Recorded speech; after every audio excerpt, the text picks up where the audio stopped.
You are not checked by your performances. You are checked by how you handled failures. Fortune 500 के बारे में तो आपने सबने सुना है ना, Fortune 500 कंपनीज, उसमें से कहीं सीईओज को मैं मिला हूं, नेशनल इंटरनेशनल सेमिनार्स में हम मंच पे साथ में रहे हैं। अभी 2 साल पहले शिव खेरा और हम लोग साथ में थे, बहुत अच्छी बातचीत वार्तालाप हम मंच पे बैठे तब हुआ था। बड़े बड़े सीईओज को मैंने पूछा है, मल्टीनेशनल कंपनीज के सीईओज को, कि the person to whom you are paying more than 10 crore rupees per annum in salary, what do you ask them in their interviews? तो एक बड़े मल्टीनेशनल कंपनी के सीईओ ने मुझे पूछा था कि Swami, this is the first time I am asked this, कभी हमने ये नहीं सोचा था। मैंने बोला कि क्योंकि कई एग्जीक्यूटिव्स हैं, उनकी एनुअल तनख्वाह है 50 करोड़ 100 करोड़। मैं जागृत अवस्था में बोल रहा हूं।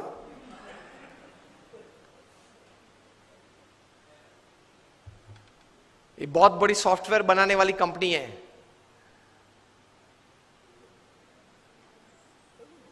हाँ, इन्फोसिस नहीं, इंडियन कंपनी है, अमेरिकन कंपनी है। एलिसन उनका सीईओ है, एलिसन।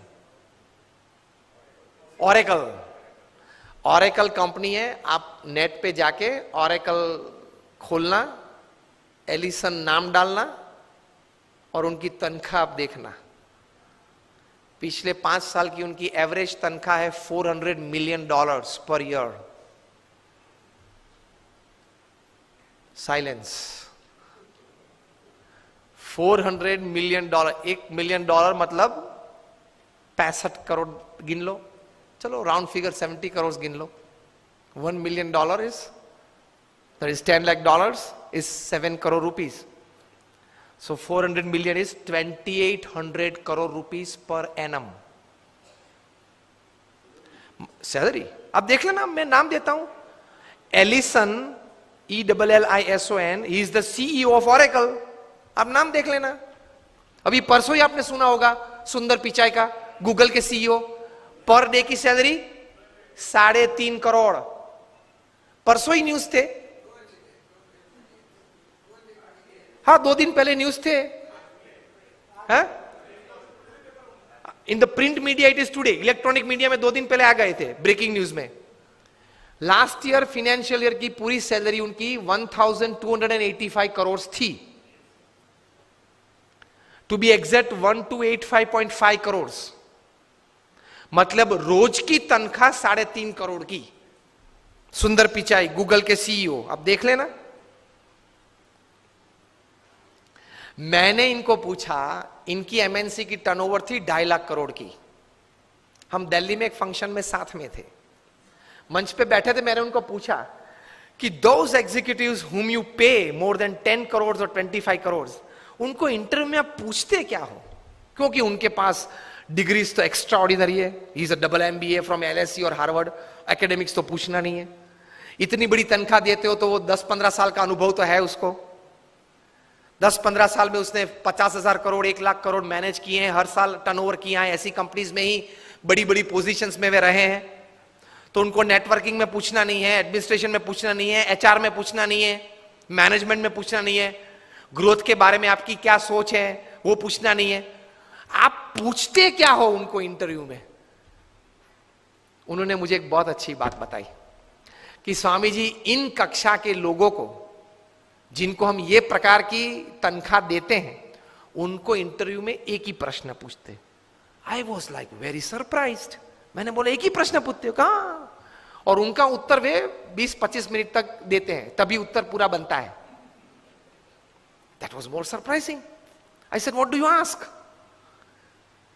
ही सेड, हम एक ही प्रश्न पूछते और ये पूछते हैं, describe a big failure in your life and how did you handle it? प्रश्न क्या पूछते हैं इन कक्षा के लोगों को? Describe a big failure in your life. आपके परफॉर्मेंस के बारे में हमें कुछ पूछना नहीं है कि मैं पहली कंपनी में था, वहां 200% सेल बढ़ा दिया, दूसरी कंपनी में था, वहां 500% ग्रोथ कर दिया, वो हमें नहीं सुनना है। वो था, आप लोग सब जो यहां बैठे हो, जो इंटरव्यू वाले देने आए हो, जिनको हम ये तनख्वाह देने वाले, सबके पास ऐसी ऐसी परफॉर्मेंस स्टोरीज है, ये कॉमन है, ये हमको नहीं पूछना है। पूछना क्या है? Describe a big failure of your life and how did you handle it. Simple. Performance से आपका कैलिबर का टेस्टिंग नहीं होता, वो तो किसी को भी चांस मिल जाता है, प्लेटफॉर्म मिल जाता है तो कूद लेता है। How did you handle failure? How did you handle a setback? How did you handle a fall in your life? That is important. क्योंकि अब रूटीन में जब हमारी, अगर हमने आपको हायर कर लिया, रूटीन में हमारी कंपनी चलती होगी, तो आप तो अच्छा परफॉर्मेंस दिखाए नहीं वाले हो। लेकिन कंपनी में अगर बड़ी आफत आ गई तो आप क्या करोगे वो बताओ। बाकी तो आपकी जगह और कोई भी ये कंपनी चला लेगा। Isn't it a very important question? उसमें वो मल्टीनेशनल कंपनी के सीईओ ने मुझे बताया कि स्वामी, इसके उत्तर में उसको 20-25 मिनट हम देते हैं और उसमें भी हम ये जांच करते हैं कि किस प्रकार के विचार और प्रैक्टिसेस उसने अप्लाई किए, वो साइड में रखते हैं। किस प्रकार के एटीट्यूड्स उसने उस वक्त रखे, उस पे हम गौर रखते हैं। What we see in his answer is not what he thought during failure, not practicals what he applied to come out of that failure. What we see is what type of attitude he kept when he was a failure, when he met failure in his life. तो महान लोग ये परिस्थिति में इस प्रकार के attitudes रखते हैं। तो इसमें ये बात आती है गम खाने की। ये बहुत बड़ा विचार जो प्रमुख स्वामी महाराज ने दिए, उसमें कई प्रकार के ऐसे अर्थ आ जाते हैं। That is the greatness of life. How do you handle failures? Failure handle में सिर्फ आपका एटीट्यूड, एक ही शस्त्र आपके पास रहता है। हां, ऐसी परिस्थितियां जीवन में आएगी जब आपके मोबाइल नंबर में 400 फोन होंगे, किसको फोन करूं वो तकलीफ में आ जाएंगे आप। Even if you are the Sahara of thousands of homes, when you are lying बेसहारा in तिहार for 4 years, किसको फोन करूं? उनके मन में भी दिक्कत होगी ना कि अभी 4 साल से 10,000 करोड़ के रुपए के व्यक्ति तिहार में है, किसको फोन करते होंगे वो? मोबाइल में तो होंगे 1000 से ज्यादा नंबर। आपके सिटी के, बेंगलोर के किंग ऑफ द स्काईज जब भारत छोड़ना पड़ा, तब भारत का पासपोर्ट नहीं यूज कर पाए, डिप्लोमेटिक पासपोर्ट पे भाग गए ना।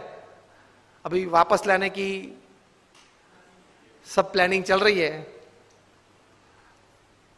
आएंगे शायद, और अगर मुंह खोलेंगे बड़े बड़े तकलीफ में आने वाले हैं। तो फेलियर्स जब आते हैं तब एटीट्यूड्स किस प्रकार का रखते हैं, that is very important in life. Blame game चालू हो जाती है।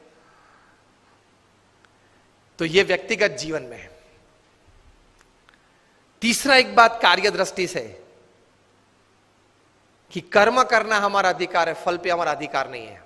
If there are 100 things which are in your control that you can affect the end result, there are 1,000 factors which are not in your control which can negatively affect the end result. Yes or no?